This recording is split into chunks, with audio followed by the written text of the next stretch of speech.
Livro de Ageu, capítulo de número 1.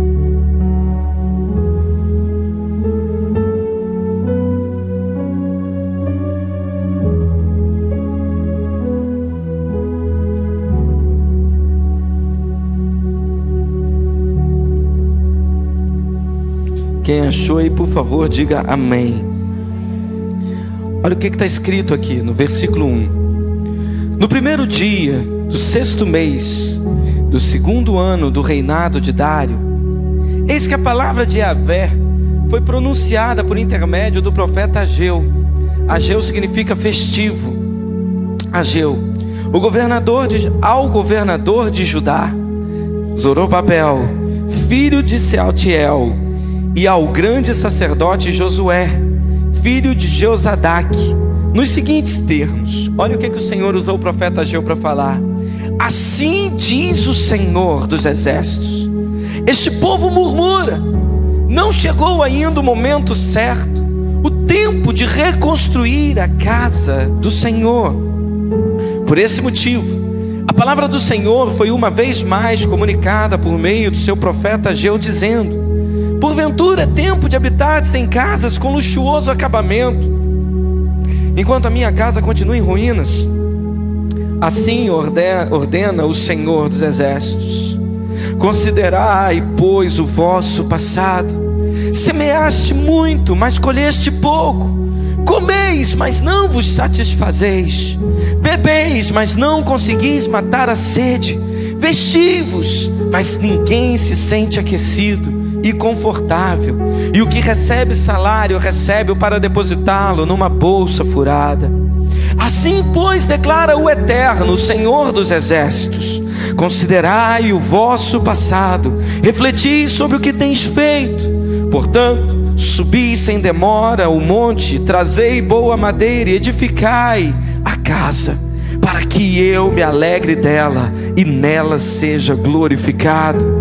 De fato, esperastes muito, mas veio pouco, e esse pouco, quando levaste para casa, eu ainda o dissipei com um só assopro. E agi deste modo por que motivo? Questiona o Senhor dos exércitos. Ora, porque deixaste a minha casa sob escombros, ao passo que cada um de vós só dá atenção para sua própria casa e bens. Por esta razão, por causa de vós mesmos, o céu reteve o orvalho e cessou de dar o seu fruto costumeiro.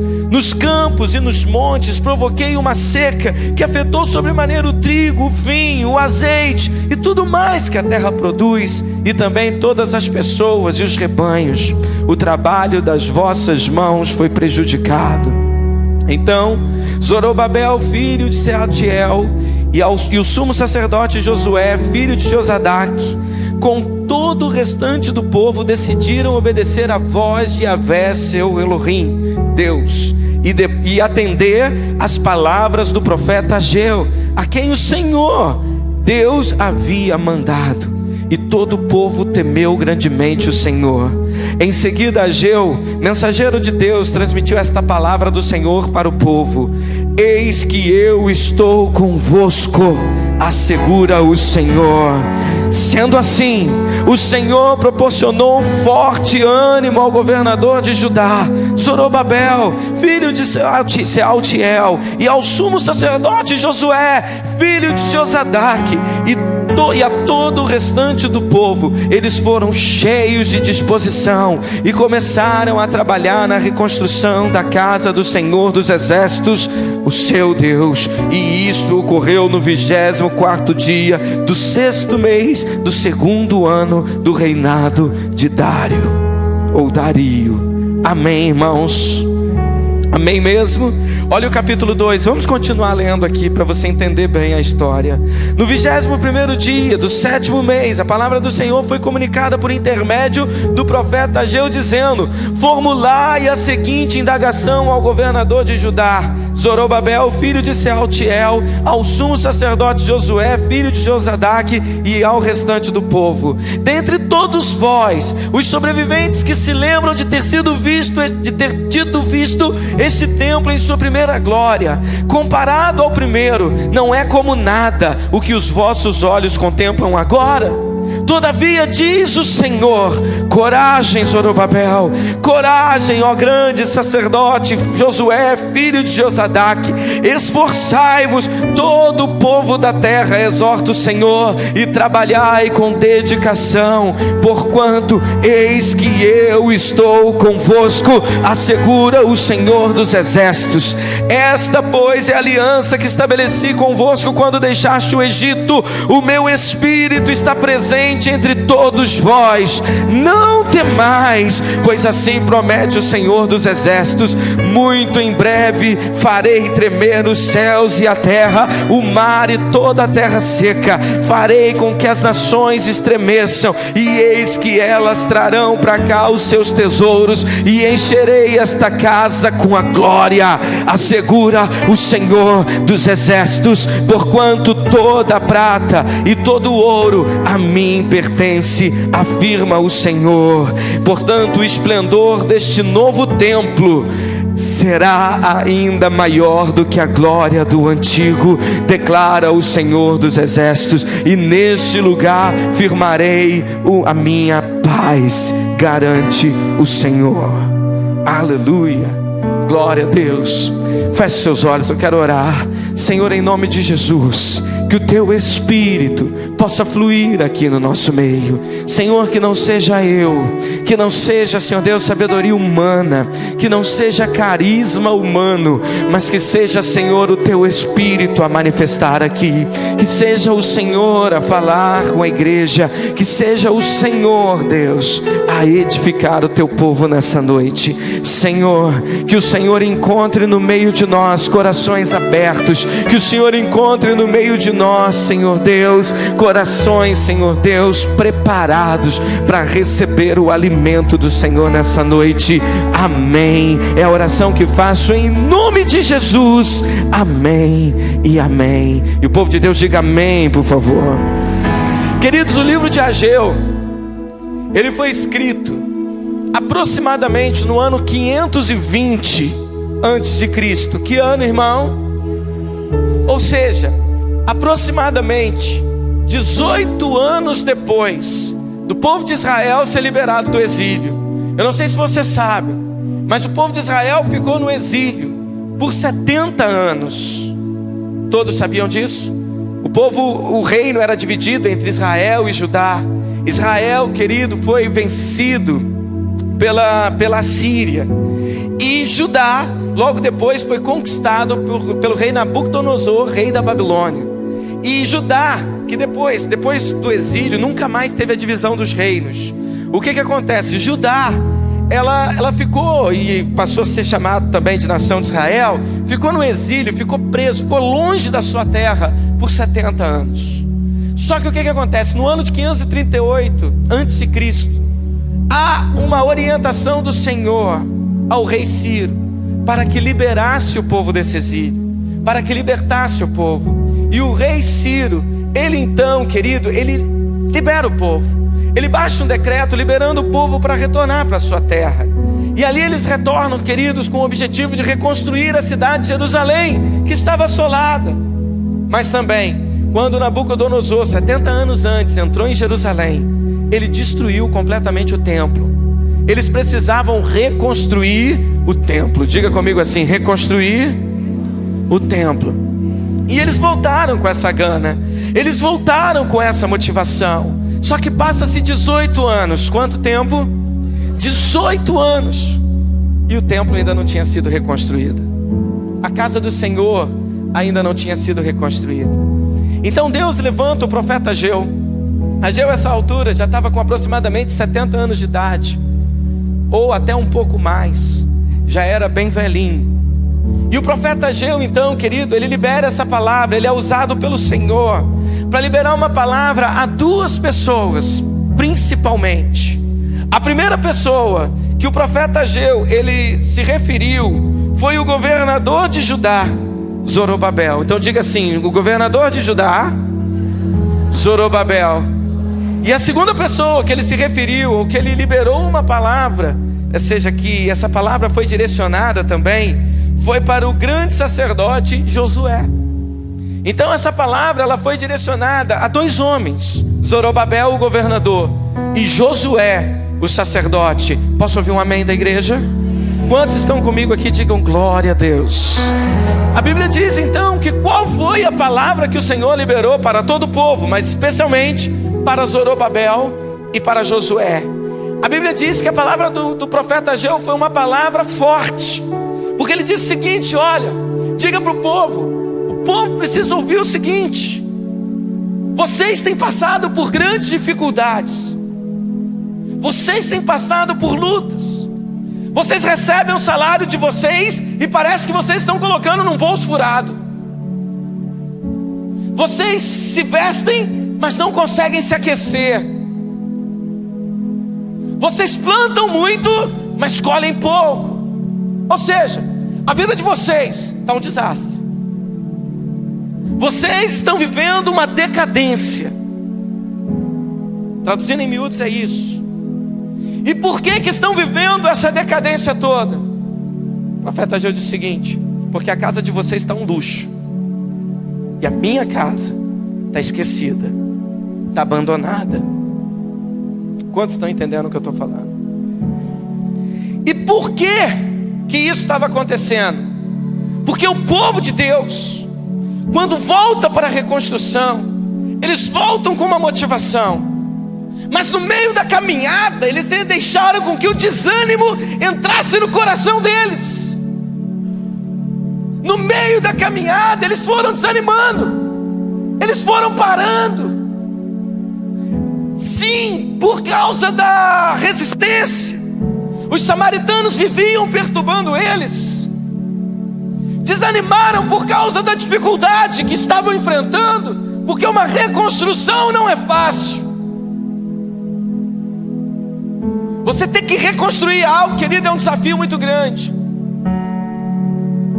Então o desânimo foi entrando dentro deles, querido, o cansaço, o desinteresse, e aos poucos cada um deles foi cuidando da sua própria vida, deixando para segundo plano o projeto de Deus. Sabe o que isso me chama a atenção, irmão? Isso me chama a atenção porque tem muito a ver com a igreja de hoje. Por quê?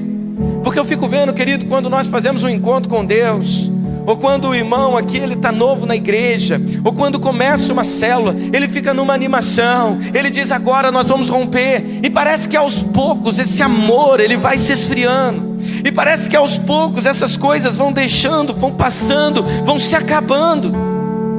Sabe, a pessoa às vezes começa a liderar uma célula com tanto encargo, sabe, querido, começa a frequentar um curso, como a gente vai começar amanhã, com tanto encargo, mas no meio do caminho vai perdendo todo esse fogo. No meio do caminho vai perdendo toda a motivação. E sabe o que a igreja começa a se tornar? A igreja das obras incompletas. A igreja que não conclui o que começa.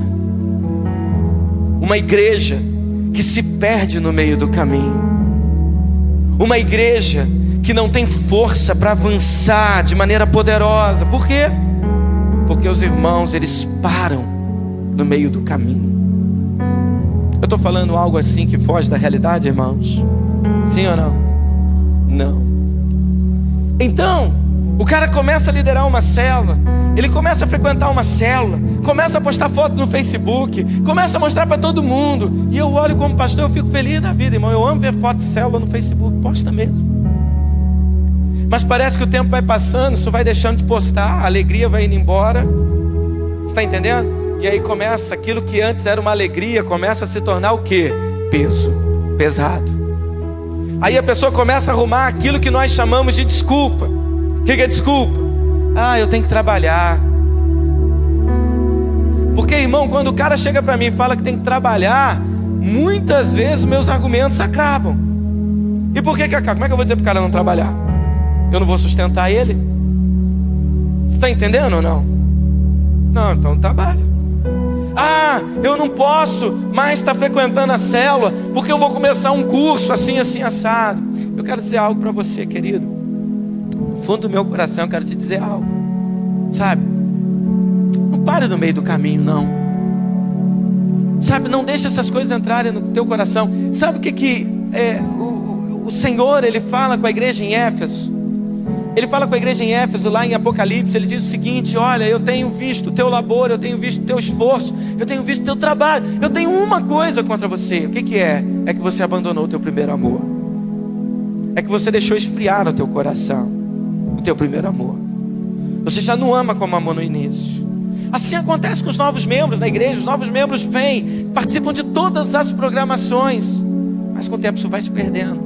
E era exatamente o que estava acontecendo ali em Ageu, em Israel, na época. Eles começaram a reconstruir, mas aos poucos a obra da reconstrução do templo tornou-se desinteressante e passou a ser mais interessante a construção da sua própria vida, a construção dos seus próprios sonhos, a construção daquilo que aos olhos deles era de mais valor. Por quê? Porque fazer a obra de Deus, irmão, ouça o que eu estou te dizendo, todas as vezes que você decide fazer a obra de Deus, você vai encontrar resistências. E eles estavam encontrando resistências, e eles desanimaram. Então o Senhor usa o profeta Ageu para liberar essa palavra e dizer: animem-se, temos uma obra para fazer. A vida de vocês está se complicando porque vocês estão se perdendo no primeiro amor. A vida de vocês está se enrolando porque vocês estão parando. E eu quero até dar uma palavra a mais aqui, irmão, dizer algo mais. Sabe, nós temos ministrado sobre o amor de Deus, nós temos ministrado sobre a graça de Deus, temos falado o quanto que somos amados.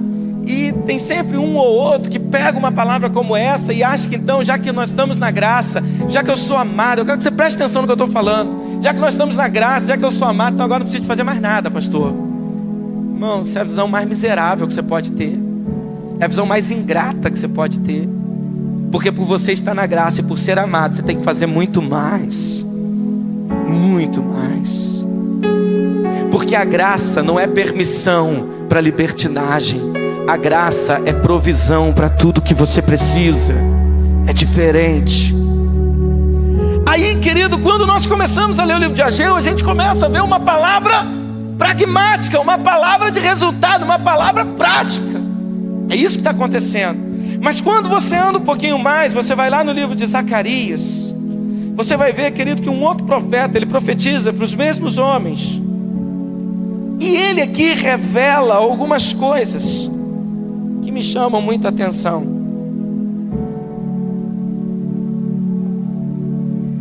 E que revela para mim, a palavra de Zacarias, ela me revela o que estava por trás desse desânimo, até mesmo dos líderes, porque os líderes estavam desanimados. E eu vou dizer algo para você: quando o líder está desanimado, querido, é inevitável que todos os seus liderados desanimem também. Se um líder não faz, os liderados não fazem. Se um líder não puxa, os liderados não andam. Não andam. Zacarias capítulo 3.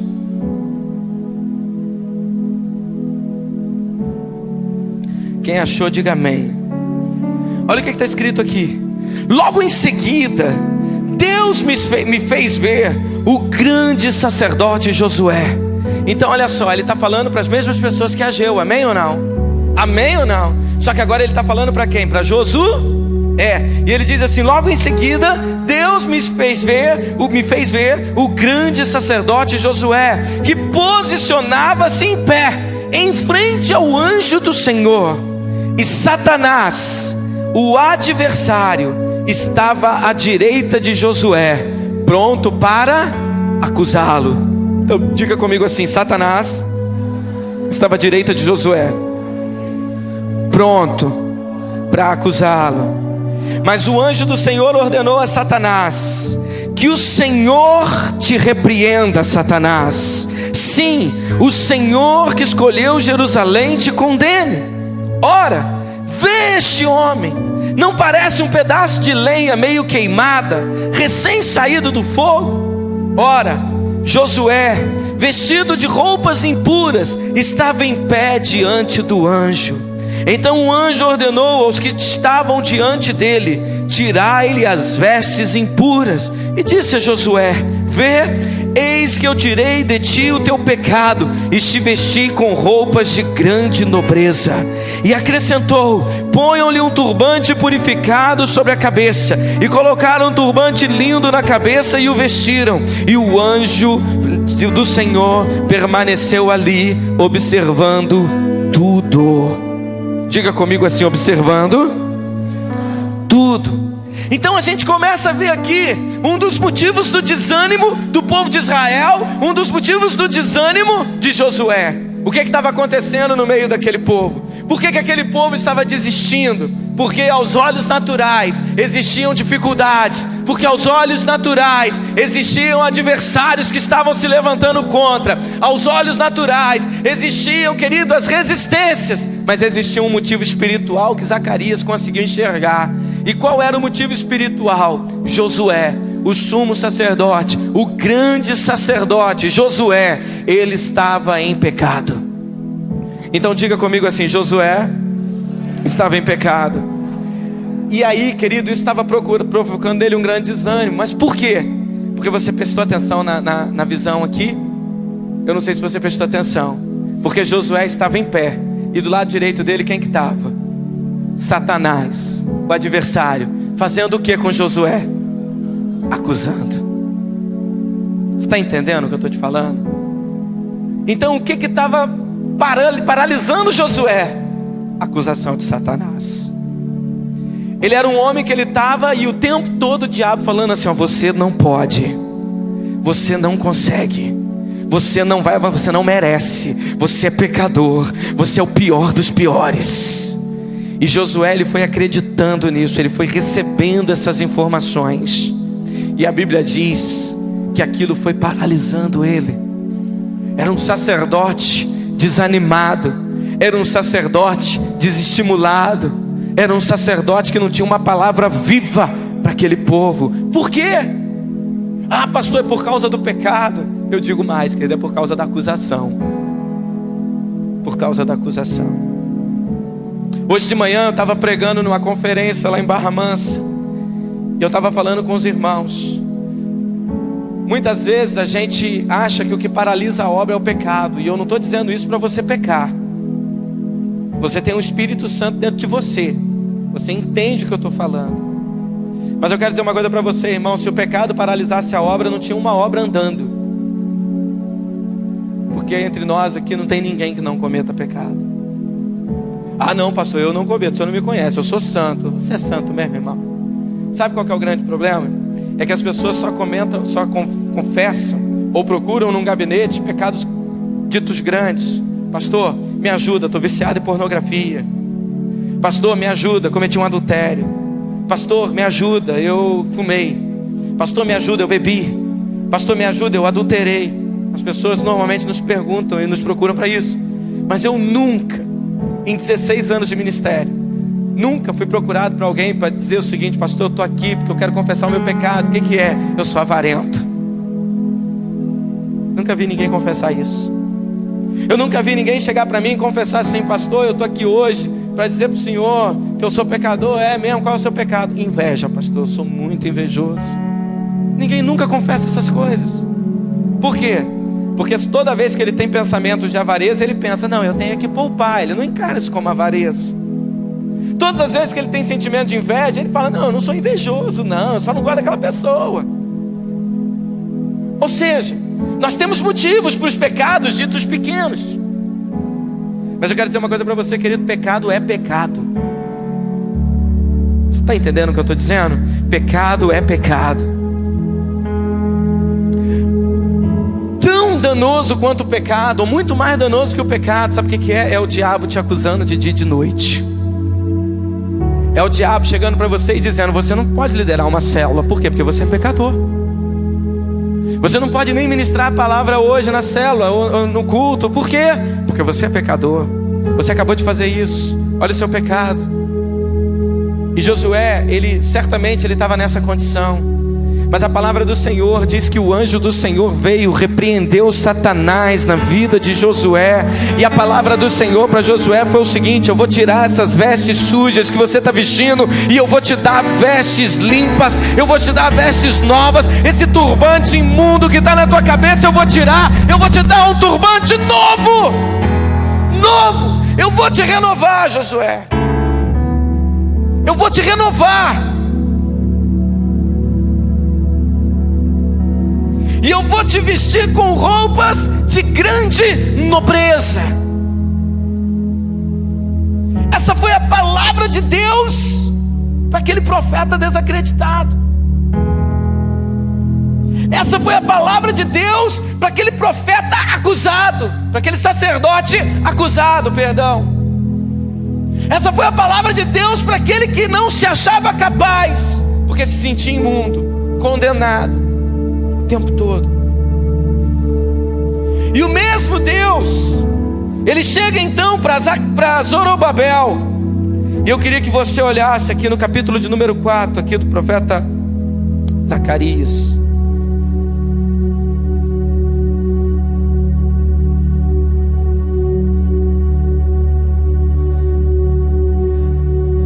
Quem achou, diga amém.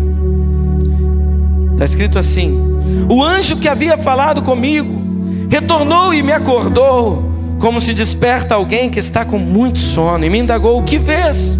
Ao que respondi: vejo um lindo candelabro, todo em ouro maciço, e com um recipiente para azeite na parte superior, com 7 lâmpadas e 7 tubos que se unem às lâmpadas que estão colocadas em cima dele. Há também 2 oliveiras junto ao recipiente, uma à direita e a outra à esquerda. Então indaguei ao anjo que falava comigo: meu senhor, qual o significado dessa visão? Diante do que ele me questionou: não sabes o que é isso? E eu repliquei: não, meu senhor. Então ele me explicou: esta é a palavra do Senhor a ser entregue a Zorobabel. E qual foi a palavra que Deus deu ao governador Zorobabel? Ele disse o seguinte: não é por força e nem mediante a violência, mas pelo poder do meu Espírito, afirma o Senhor dos Exércitos. Amém ou não? Aqui estava demonstrando o porquê que Zorobabel certamente também estava desanimado. Aqui está demonstrando porquê que Zorobabel também estava paralisando a obra. Qual era o motivo de Josué? Condenação, acusação. E qual era o problema de Zorobabel? Ele ouve a palavra do Senhor dizendo assim: Zorobabel, não é por força e não é por violência. Deus estava dizendo para ele assim: Zorobabel, essa obra você não pode edificar na força do teu braço, não é pela tua sabedoria, não é pela tua capacidade. Eu quero dizer algo para você: não tem nada a ver nem com você, Zorobabel. Essa obra é pelo meu Espírito, diz o Senhor. Por que isso nos ensina? É porque muitas pessoas param no meio do caminho porque estão fazendo a obra por força, por violência, na força do braço. Está dirigindo e liderando uma célula na força do braço. Está vindo no curso na força do braço. Está dando aula na força do braço. Está servindo na diaconia na força do braço. Está servindo na Rede Kids na força do braço. E eu quero dizer uma coisa para você, querido: tudo que você faz na força do braço, uma hora cansa. Uma hora cansa. E é por isso que tem um monte de gente cansado na obra de Deus, porque não entende que essa obra é espiritual, e é pelo Espírito. É pelo Espírito. Deus falou com Zorobabel: não é por força, meu filho, não é por violência. Você não vai multiplicar a tua célula, você não vai avançar, você não vai melhorar o teu discipulado, você não vai conduzir melhor uma célula. Não é por força e não é por violência, mas é pela unção do meu Espírito. E aí ele continua dizendo assim, no capítulo 4, versículo 7: Então, pensa que és, ó monte majestoso, diante de Zorobabel, te tornarás uma campina, e ele trará a pedra angular principal aos brados de graça, favor, graça sobre ela. Ou seja, ele está dizendo o seguinte: quando você entender que a obra não é por força e não é por violência, mas é pelo Espírito, aquilo que hoje é um monte e que se apresenta para você como uma dificuldade, algo que a ser vencido com muita dificuldade, ele está dizendo o seguinte: quando você tem um entendimento que é pelo Espírito, esse monte se transforma em uma campina. Ou seja, as dificuldades, você vence todas elas com facilidade. Você supera os obstáculos. Por quê? Porque não é por força, não é por violência, não é pelo seu talento, mas é pelo agir do Senhor. E ele diz o seguinte: Zorobabel, o que vai acontecer com ele? Ele vai trazer a pedra angular principal aos brados, aos gritos. É graça sobre graça, é só a graça de Deus. O que isso significa? O que é trazer a pedra angular? A pedra angular, se você estudar na Bíblia Sagrada, ela representa Jesus Cristo.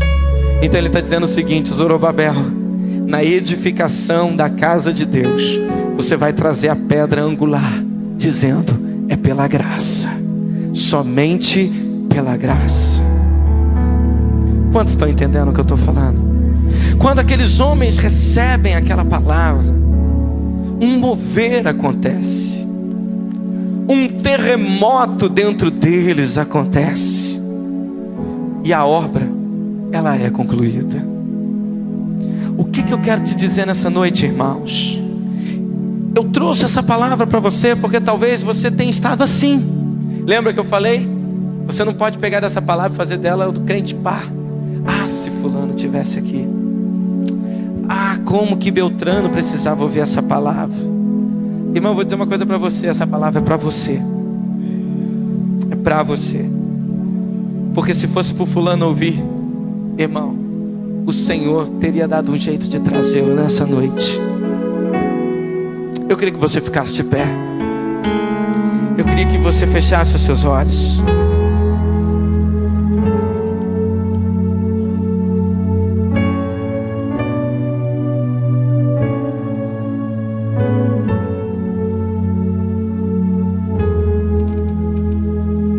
Eu queria que você fechasse os seus olhos. Sabe, irmão, a coisa mais fácil que tem é perder o compasso na obra. A coisa mais fácil que tem é desanimar, é desistir.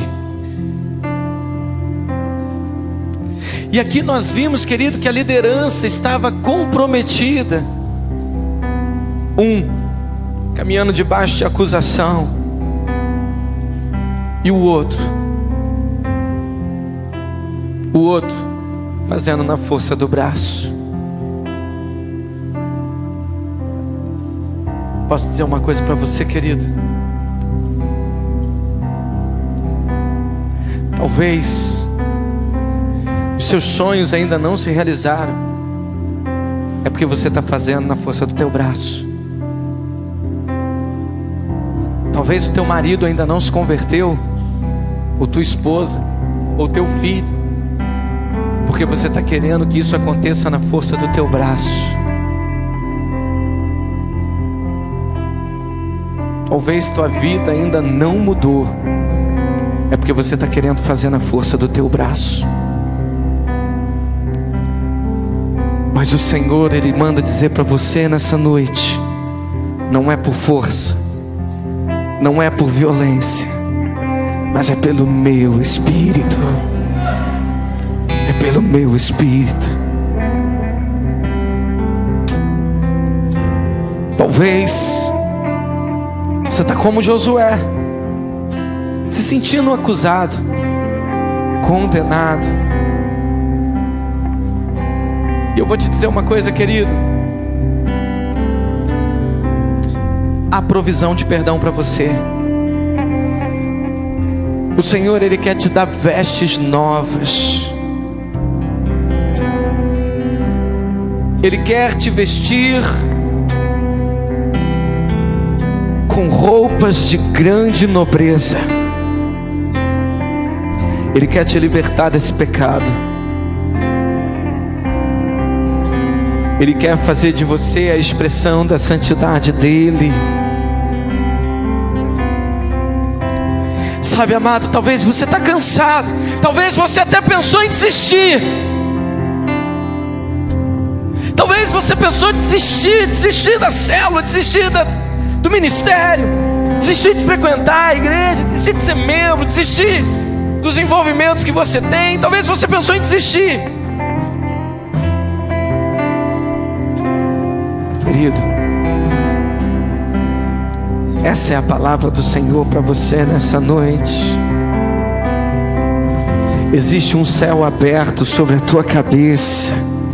Existe graça sendo derramada sobre a tua vida.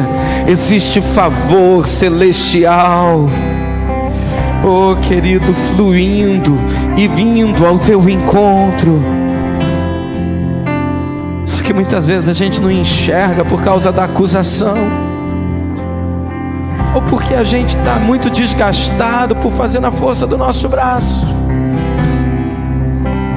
Eu quero ministrar na tua vida nessa noite um renovo da parte do Senhor. Talvez o que você precisa é desse renovo. Talvez o que você precisa é desse fogo de Deus na tua vida sendo reacendido.